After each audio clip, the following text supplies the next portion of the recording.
The following announcement has been paid for by the Wrestling Epicenter. Hey guys. Hello, ladies. Remember me? Let me talk to you, dummies. It's now time It's Vader time. TikTok. It's showtime! for the longest running wrestling talk show in history. We are huge. It's gonna be cool. You're where it's at. You smell like me. Tune in each and every week. You better keep listening, or I'll come out of your computer And turn it on for you. or else I'm gonna kick your stinking teeth in. We've been known by a few names. The needs of the many far outweigh the needs of the few. The Interactive Interview, Interactive interview. Oh yeah. Interactive interview. The interactive interview. Interactive interview. The interactive interview. The Blaze, Blaze 1260 AM. The Blaze. The Blaze. Blaze. The Blaze rock. Interactive Wrestling Radio, Interactive Wrestling Radio. Interactive Wrestling Radio. Interactive radio. Interactive Radio. Testify. Interactive Wrestling Radio. and a lot of other names. Weekend Warriors of Wrestling. The Pile Driver. The Pile Driver. 3 Count Wrestling. The Hours of Slam. But it's all one show, the Wrestling Epicenter. Wrestling Epicenter. The Wrestling Epicenter. The Epicenter. Wrestling Epicenter, dude. The Wrestling Epicenter. Don't get off. And your host from day one, By ignorance or arrogance. James Walsh. Wake up, sleepyheads. I could care less. It all starts Oh, tough guy. Thank you very much. Rush. Dumbed down. Get out of my face. You win. But I'm desperately out of time. So what you gonna do when Blaze-a-mania runs wild on you? now. It is our honor and privilege to be talking to the one and only Simon Diamond. Simon, how are you doing today? Good. Very good. Well, we saw you at the recent Lockdown pay-per-view managing Felix Skipper in the Escape match. What did you think of that match? I thought it was pretty good. It certainly was had its fill of high risk maneuvers, and obviously with the participants that it had, you know, that's basically what that match is trying to deliver. And you know, I've never been one to delve too far into matches, and you know, you read a lot of the internet reports and sheet reports, and you know, 3 stars, 4 stars, 5 stars. You know, I never understood that. You know, my basic thing is, was it entertaining? Was the crowd entertained? Did it do what it needed to do in its slot on the show? And I would say yes to all those questions. Chris? Yeah, I have a little problem with the internet ratings too myself. Yeah, Chris, he goes. I got somebody ringing my doorbell. All right, he goes on these. All right, he goes on these crazy rants, Chris, every time he reads a Wade Keller review. He's like, it's like wrestling. The biggest thing that upsets me about the internet and the sheets is their opinion is objective, and then they make it subjective because it's almost like what they're saying is gospel. They're not saying my opinion is. They just say this was a bad match instead of saying, in my opinion, I didn't think this match delivered what I wanted it to deliver because of. They just say this was a bad match. There was no enthusiasm in the match. There was no blah blah blah blah. And the problem comes when, especially on the independent level, when you're introducing people to wrestlers that they've never heard of or seen. So some guy in Brooklawn, New Jersey, will read a review of the New Jersey Madman Joe Davis. We'll call him that. We'll read a review of him, and the guy says, this, you know, Davis is the second coming of Shawn Michaels and Ric Flair. So then he'll go and he'll watch this guy, and if he doesn't, already in his mind, this guy's thinking, this guy's going to be the greatest thing ever. And if he doesn't live up to that, then this guy's disappointed, and then he goes on his internet website or whatever and says, I was very disappointed, blah, blah, blah, blah, blah. Right. And that's the problem. Well, I think that could be the problem that guys like CM Punk face, whereas they've been built up on the internet so much to be this messiah of wrestling, and it gets to the guys like Shawn Michaels, like Triple H, and when they see the guy work, they're like, it's not as good as I expected. Sure.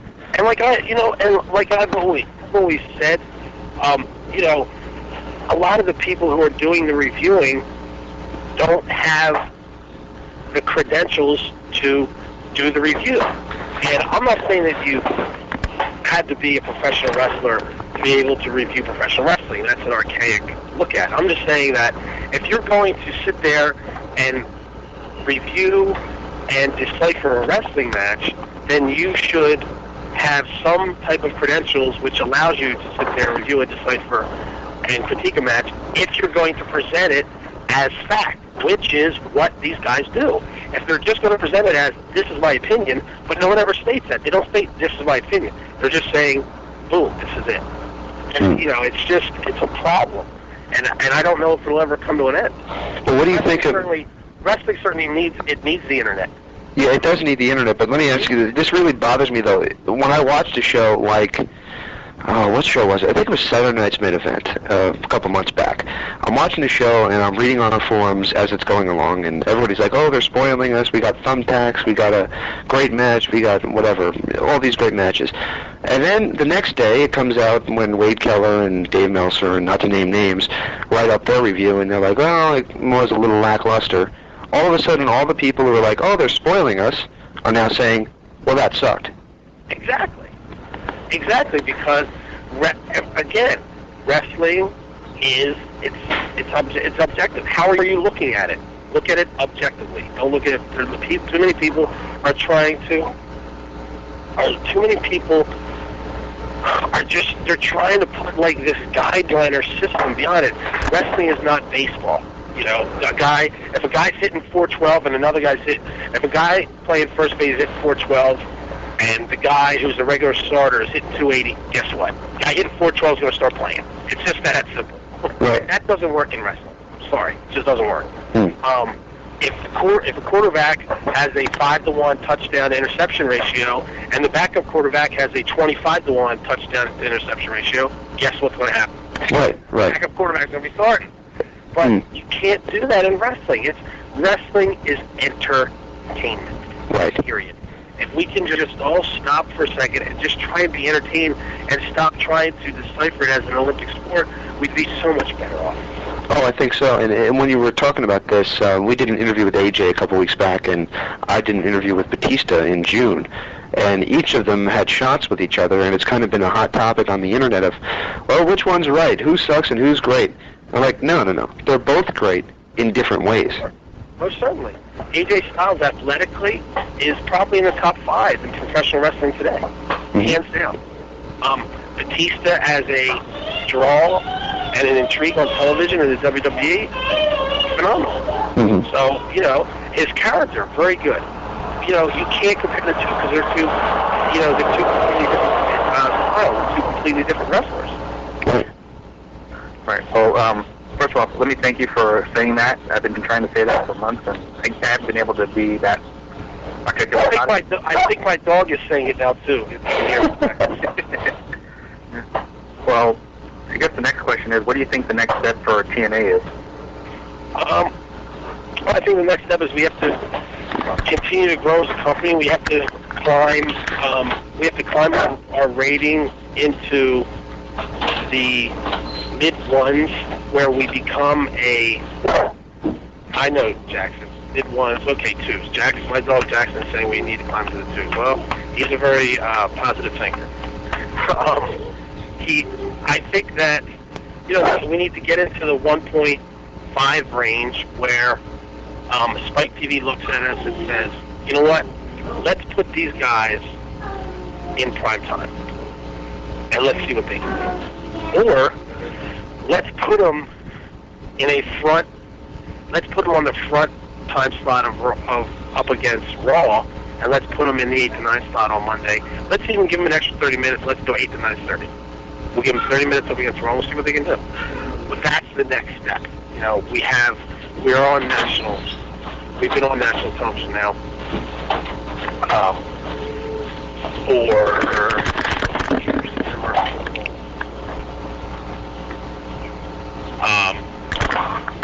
what, about 8 months? Like that. We've been on national TV now for about 7, 8 months. So the next natural progression is, we have to start to climb up the ratings, which I think we can do. I definitely believe we have the roster to do that. And then we need to force Spike Television to look at us as a prime time commodity within their programming. I agree with that. What do you think of guys? We interviewed Dixie Carter about 3 weeks back, and she was talking about how bringing in a person like Sting might not be for 5 years down the line, but for right now, it's going to spike ratings a little bit and spike the buy rates. Do you think that is a very important element of TNA for right now? Well, here's what it does. I've always likened, because of my athletic background, I always try and liken professional wrestling to sports. When I was a child, I was a humongous Reggie Jackson fan. Right. Of course, Reggie Jackson was playing with the Yankees. When he played with the Yankees, I got to know a lot about their great tradition and the stars of yesteryear that helped build the Yankee tradition. And what happened was I became a fan of the Yankees. So because of Reggie Jackson, I then watched when Dave Winfield came in. And then when Dave Winfield left, then it was Don Mattingly. And then when Don Mattingly left, it was Derek Jeter. And then Mariano Rivera, Bernie Williams, and O'Neill, and now it's Sheffield, and Johnny Damon, and, A-Rod, and Giambi. It's a thread. And a guy like Sting draws viewers because of his name value. And then the viewer watches it, and all of a sudden he becomes a fan of AJ Styles. And all of a sudden he becomes a fan of Samoa Joe, Christopher Daniels, Alex Shelley, Sanjay Dutt, America's Most Wanted. The list is endless. So the name, I always believe you need some type of name value to draw people in. Then, beyond the name value, you need to have innovative and different new stars who have never been seen before, so that they can pique the interest. America is a country just living for the next quote-unquote big thing, for the next thing to hit that people can jump on. Now, speaking of baseball, I think a lot of casual fans probably know you from the baseball match at Turning Point 2005. Were you surprised at the media it generated? Not, to be perfectly honest with you, not at all. I knew when TNA came to me with the whole thing, and it actually kind of fell into my lap because of my baseball background. When they came to me with it, I said to myself, this is probably going to get a lot of mainstream press, because AJ Przinsky was in the middle of the World Series controversy, and he just, being the starting catcher for the World Series champions, certainly pulls a lot of weight in the sports world. So it certainly was a novelty to see, probably a guy who will be an all-star catcher this year, because I think he's hitting like 333 right now. To see an all-star catcher with the world champion Chicago White Sox involved in the pro wrestling genre, I guess, so to speak. Yeah. So, I'd always told my father when I was a kid, I was like, one day I'm going to be in Sports Illustrated, and he used to laugh, so I guess one of his friends actually called him and told him, that your son is in Sports Illustrated?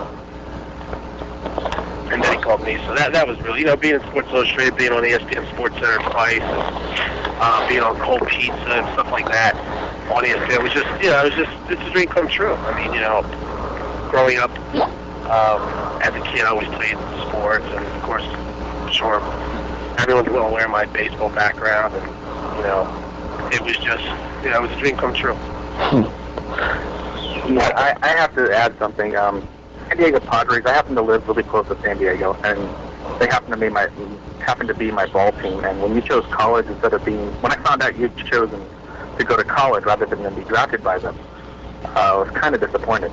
But, well, you know, back then, the thought process was, I mean, when I was drafted many years ago out of high school, I was the 34th round, and at that point in time, the type of money they were talking about, the bonus, I think, was like, if I remember correctly, $15,000. And, you know, that just, it wasn't, my parents were very big advocates of education. So the thought process was, go to, you know, pick one of these schools that I had scholarship offers to, go. And so by the time I was a junior, I would improve my situation in the draft and get into the top 10 rounds where the money is. But that never materialized because of some injuries and stuff. But, you know, I don't have any regrets. Not at all. I love wrestling. I would not trade it for anything in the world. Good. Right. Okay. For those who don't know why the change from baseball to wrestling? I was always a big fan of wrestling. I told the Honky Tonk Man the story when we used to have, we would start, college baseball begins in late February, and we played, I remember my sophomore year, we played a game in the snow against Liberty, Jerry Falwell, the school that Jerry Falwell was associated with. But we used to have, today they have Under Armour, but back in the day they just had thermal underwear and thermal top, and everyone got issued thermal underwear and thermal top for just in case, you know, we played games in the cold, late February and early March in Virginia. So, of course, me being me, I had shake, rattle, and roll down one leg in marker. They were white, and I had Honky Tonk Man down the other leg, and on the back I had Lay Down Sally. So, and I would put these on, and I would run around the locker room, and I would imitate Flair, the Honky Tonk Man, Austin Idol, you know, just Dusty Rhodes, just numerous guys. And I was always just a big fan. I actually met, here's a little trivia for you, a friend of mine on the team went to high school with a wrestler by the name of Jammin' Mitch Snow, who was at one time the AWA television champion. And I met him. I remember actually we were out one night, and I was doing all my imitations, like, wow, that's pretty good, you know, you should seriously think about getting into wrestling. I said, I never, you know, my parents would never go for it. And then eventually one day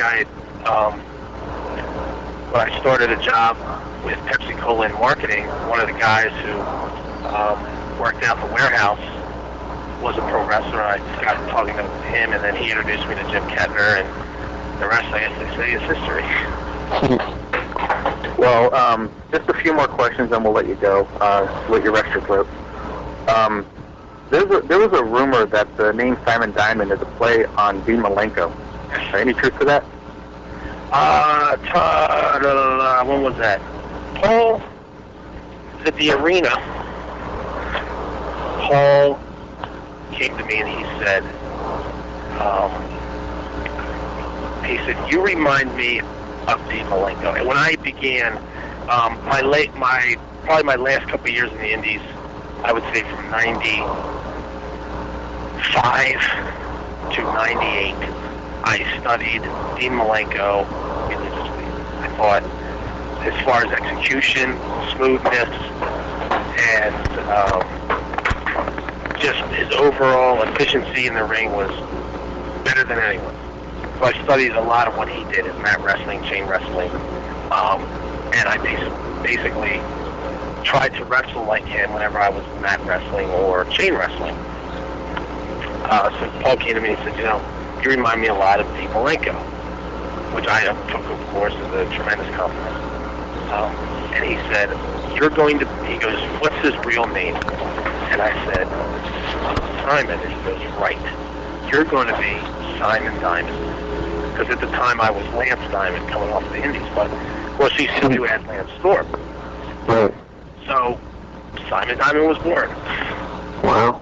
So I said, go get a robe made, and you know, you're going to come down, and Simon says this, and you know, blah blah blah. And then one night I was standing in the ring, and I was trying to talk on the microphone, and I just, like, I was trying to talk, and, like, I hadn't started talking yet. And I grabbed the microphone, it was one of those deals where you're getting ready to bring it up to your mouth and start talking, and the fans were just, heckling me or whatever, and I just blurted out, "Simon has a problem." And it just stuck, and that's usually how things happen. Well, you talked just now about ECW, and I think WWE released the information the day of lockdown to try to, in the minds of the internet community, kind of snuff out lockdown, maybe make the attention go away from it. But, of course, ECW is going to be starting up again. Unfortunately, that means that I lose my broadcast partner in Francine because of it. But going back to the whole situation, what do you think of restarting ECW? I think it's great for the guys. I really, really do. I'm happy for people like Francine, Boss Mahoney, Axelrod, and Sandman, just incredible. I'm probably letting some cats out of the bag. Yeah. Sorry, Vince. So I'm really happy for the guys and girls that will get a chance to perform again on a national stage. I'm proud to be an ECW alumnus. I think ECW changed the face of professional wrestling. I don't think it will ever be the same ECW again. No. But that doesn't mean that it can't be successful. I think you will see the WWE be very, very aggressive in trying to obtain guys who were a part of ECW. I really believe that, knowing how they usually do business up there, they will be very aggressive. If anything, the biggest winners in all of this are the fans. If ECW comes back, that gives them something else to watch. That also kind of lights a fire under TNA a little bit and says, "Hey, wait a minute, we gotta, up the ante a little bit." And so the biggest winner is the fans. The second biggest winner is the wrestling business, because it gives another promotion for the people in it to work for. I'm not trying to be negative. I really am not. I'm not one of the negative reporters on the internet. I actually hate them. I know exactly what you're going to say, but say it anyway. Well, why don't you tell me what you think I'm going to say first? I'm going to say that because it's under the WWE, there you go. It's not going to be done right. Well, that's the first thing I was thinking, and second thing I was going to say is, have you ever had a really good meal and then heated it up the next day for lunch and it wasn't quite as good? Now, see, usually leftovers are better. No, I never had that. I never thought that. Usually, chili, always better the second day. Always better the second day. I don't know. I mean, I'm going on reference of, Rutt's Hut in New Jersey? Their hot dogs are never as good the second day. Rod's Hut. Right, yeah, it's in, it's right outside the Meadowlands, actually. You gotta go there. Best hot dogs I've ever had. I want to go there now. I just went to a place around the corner of my house the other day. Going to Blockbuster to get, a matter of fact, I think Brokeback Mountain. How bad is that? And it's actually somewhat entertaining. But anyway, and I was passing this hot dog place, and I looked at the menu and I saw fried Twinkies. That's like a Southern delicacy. And going to school in the South, I was like, oh my God, fried Twinkies. And so I went inside, and I had myself a fried Twinkie. How was it? Very good. If you've never had a fried Twinkie, I highly suggest having a fried Twinkie. What's the calorie ratio on that one? 7,842. Sounds about right. I've had a fried Snickers bar. That was pretty good. Yeah, Southern delicacy. They fry everything in the South. I'll have a piece of bread. We'll fry it for you. That's some spaghetti. You want it fried? They fry everything down there. But no, I see what you're saying, and to some extent, I certainly agree. Because we've got two more questions for you, and I'm sorry to interrupt. No, go ahead. We had the pleasure of interviewing Angel Orsini for one of our very first interviews. Who? The Prodigy. Okay. She had nothing but praise for you, from what I could remember. Did you hear about her injuries in January? I heard about it. She fell off of a ladder. And evidently she broke both of her ankles, or one of her ankles, or heel, or something. Her right heel was shattered and her left heel was broken. Oh, jeez. Terrible. She was always a very super nice person. Very, very underrated as a wrestler. She was very, very, very good. Definitely one of the better female wrestlers I've ever seen in the ring. Very, very nice person. Very nice. Very down to earth. All right, Brian, you want to take the last one? I really don't want to ask this. I hate to pry into your personal life, but if we don't ask, then everyone gets paid. Guys on the forums will bust their balls for weeks. Friendly with Dawn Marie. Is that the question? Yeah. Talk to her all the time. Dawn and I, we were, the biggest probably misconception in wrestling was we were married. We were never married. We just lived together for 5 years. We broke up about 2 years ago. We were split up probably about 5 or 6 months before anyone even figured anything out. Because I'm a very private person, she's a very private person, we were just like, you know what, let's just, let's not say anything, we'll just try and sweep it under the rug, and hopefully by the time that it does get out, we'll both be, completely moved in separate directions, and, but we still talk to this day, I talk to her, probably about once every 2 weeks or so. She had her baby and she's doing fine, so I wish nothing but the best. All right, one last question. I want to throw this at you. You mentioned the word aggressive with the WWE and what they're going to be doing with ECW. And given the fact that TNA has a lot of former ECW alumnus like Raven, like the Dudley Boys, do you think that they're going to try to maybe do what was the line that Bischoff used? One man's raid is another man's acquisition? I'm sure they will. If they're going to go full tilt with this thing, wouldn't guys like the Dudley Boys and Raven and guys like that, the Jerry Lynn, wouldn't they be, wouldn't it make perfect sense to bring them back? Luckily, I believe that the majority of the guys are locked in for 2 years, so we should be safe in that regard. For the guys that aren't, it's certainly going to be interesting to see what happens. One of the pluses that TNA can always deliver is the work schedule. It's very, very accommodating to people who have families, people who don't like travel as much. The other thing is TNA is a young promotion. You can be part of something. You can help start something and help get it to the level of the WWE. So, I think there's a lot of guys. Knowing the guys that I talked about, I think we're safe. But I mean they're going to be very aggressive in the fact that they're going to identify people who they want and they're going to go after them. If people that they want are under contract, they're probably going to let it be known some way that, hey, when your contract's up, we'd like to, use you for this project or whatever. And, it's certain, if you're a wrestling fan, it's certainly about to get, as Jim Ross would say, business is about to pick up. Well, yeah, it's going to be interesting to see. I mean, and the first example of that is Sabu right after lockdown signs with WWE.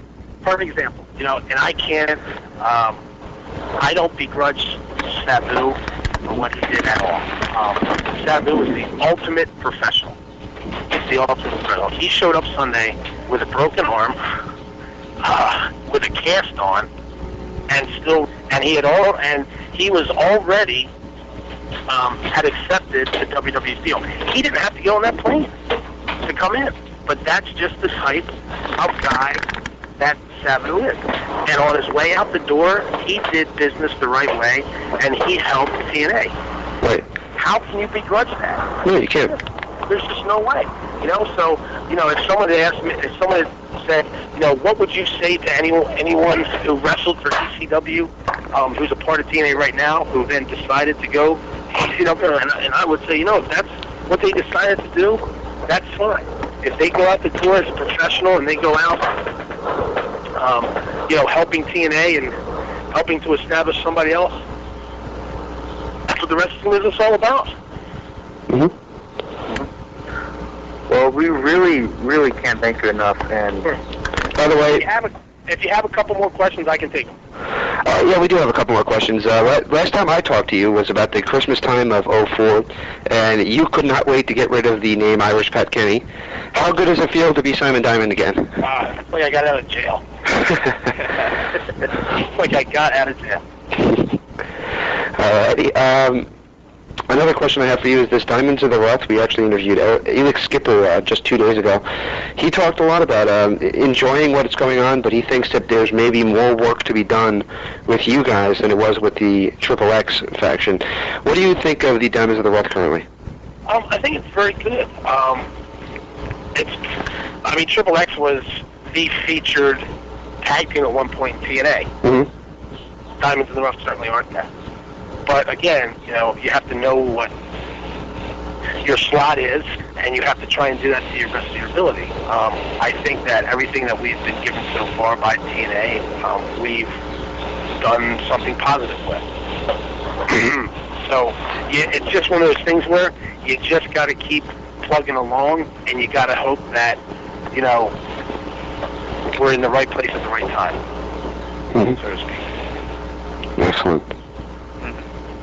well, once again, we really can't thank you enough. This is Thank you. It's been fun. Absolutely, yeah. Tell Francine I said hello. If I ever get to talk to her again, WWE's got the gag order on there. Oh, really? Yeah, she actually was she's a co-host on the Wednesday show that I do on AM radio, and the good news is I'm going to be graduating. I do it on the college station, so I'm pretty much done with it anyway. What? What college do you? Arizona State University. Really? Yes. Sun Devil. Well, I don't play any sports, but yes. Pat Murphy is the baseball coach there. Yes. He used to be the head baseball coach at Notre Dame. Oh, right. Good. Actually, growing up, I was a Notre Dame fan, but... Oh, and why did you change? You're not a Notre Dame fan anymore? To be honest with you, I just don't watch enough sports anymore. I just kind of... I don't know what happened. When I graduated high school, I just stopped watching all sports except wrestling. Except football. Pro football, I watch a lot. But yeah, I like college better. Yeah, so did my brother-in-law. I love college football. Love it. Yeah, my brother-in-law is always in a college football jersey, and I never know what team it's from. And he gets mad at me for it. But that's the good thing, is like if you're lost in the crowd and somebody's wearing a jersey, just look for the big numbers. Yep, you can always spot them. Yep. All right, well, thank you so much. And, thank you, guys. All right, take it easy, and we're looking forward to seeing you tonight on TNA, TNA Impact, and of course every Thursday night. TNA Impact every Thursday night on Spike TV at 11. Mm-hmm. And we'll catch you hopefully very soon. Thank you so much, man. Good talk to you. Thank you. All right. Take care. Take care. Bye. Hello? Hello? Yep. Hello? Yeah. Hello? Yeah. Oh, What'd you think? I thought it was good. the first 5 minutes of... It's going to take me a while to get this transcript done, because I'm quoting that entire first 5 minutes. I kind of wanted you to go off on it. I wanted you to. I really did. That's why I stopped like, Chris. I wasn't ready for it. I just, it's like, yeah, I agree with everything you just said.